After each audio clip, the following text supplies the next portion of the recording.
When I started to struggle with my mental health, I had no words around that. I had no concept really of what was even happening to me. I still felt like me, but a very kind of off-the-boil version of myself. I'd been a successful freelance professional who thought I was extremely tired.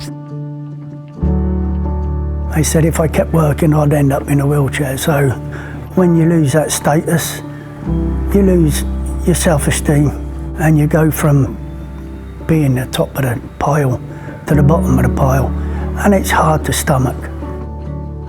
I was attending the pain clinic at Gloucester Royal. I think they picked up on what my life was like. I was socially isolated. I couldn't even get myself up out of a chair. I had a brainstem stroke when I was 44 that was very serious and put me in bed for a few years.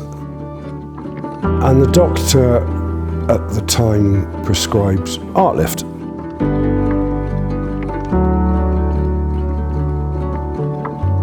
I can speak from personal experience. I developed the methodology that I'm using as a result of my own mental health issues a few years ago.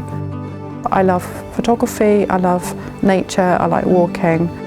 So I started to combine these different elements and it worked for me. So I thought, okay, maybe it might work for others.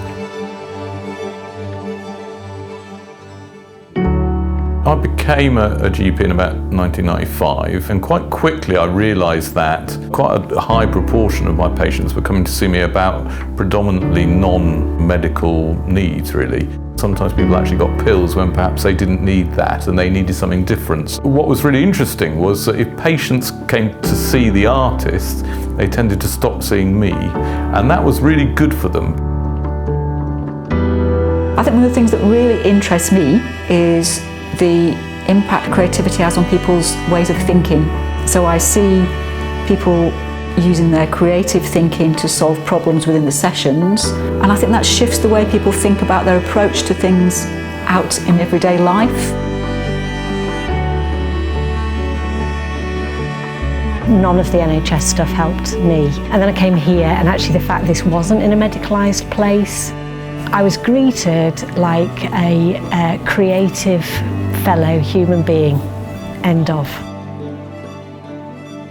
I was asked whether I'd like to come along to this group. And I thought, yeah, this could help. It'd help take me out of my depression, give me back a bit of self-worth, because I could start using my hands again.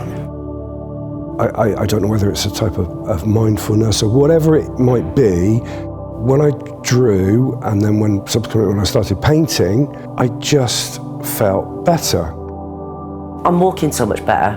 My life, physically as well as mentally, is just amazing.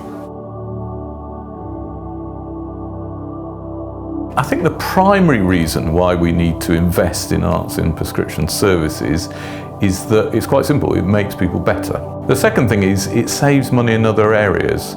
If you've got a mild depressive, anxiety-related illness and a long-term condition, your outcomes are much worse than if you've just got that long-term condition. So we can improve their outcomes and therefore reduce their costs, the NHS, by investing in arts on prescription.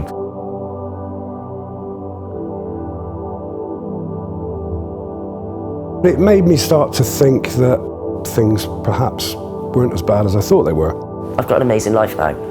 If it weren't for this place, some of us wouldn't be here. I'm going to be okay.